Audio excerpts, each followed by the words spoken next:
আসসালামু আলাইকুম ওয়া রাহমাতুল্লাহি ওয়া বারাকাতুহু। আজকে এই ভিডিওতে আলোচনা করব দুশমনের অন্তরে ভীতি সঞ্চার করার দোয়া। আপনি দোয়া পড়বেন, দুশমনের হাত পা কাঁপাকাঁপি শুরু হয়ে যাবে। এমনই একটা আয়াত কোরআনের আপনাদের সাথে আমি শেয়ার করব ইনশাআল্লাহ। আলোচনা যারা বুঝতে চান অবশ্যই ধৈর্য ধরে শেষ পর্যন্ত শুনবেন। যারা এখনো সাবস্ক্রাইব করেননি অবশ্যই সাবস্ক্রাইব করতে ভুলবেন না। এটা পবিত্র কালামুল্লাহ মাজিদের একটা সূরার একটা আয়াতের অংশ। তো এই অংশটা আপনাকে পাঠ করতে হবে 3 বার এবং আরো ভালো রেজাল্টের জন্য অবশ্যই মিশকা আম্বর জাফরান দিয়ে লিখে নিজের সাথে রেখে দিতে হবে।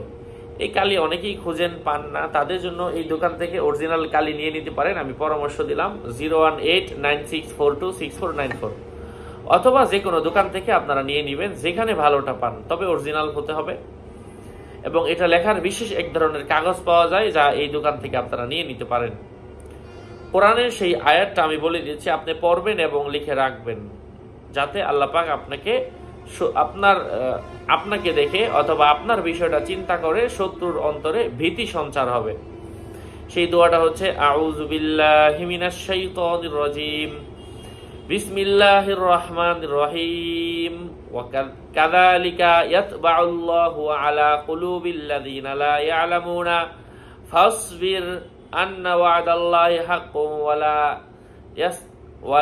ইয়াসতাখফুনাকাল্লাযিনা লা ইউকিনুন। এই আমলটা আপনারা করেন। আমি দোয়া করি আল্লাহ পাক আপনাদের সকলের মঙ্গল করেন, সুস্থ রাখেন, ভালো রাখেন। আরো আপডেট পেতে আমার সাথেই থাকবেন। এই যে এখানে দেখেন আয়াতটা স্পষ্টভাবে লেখা আছে। আরো আপডেট পেতে আমার সাথেই থাকবেন। আসসালামু আলাইকুম ওয়া রাহমাতুল্লাহ।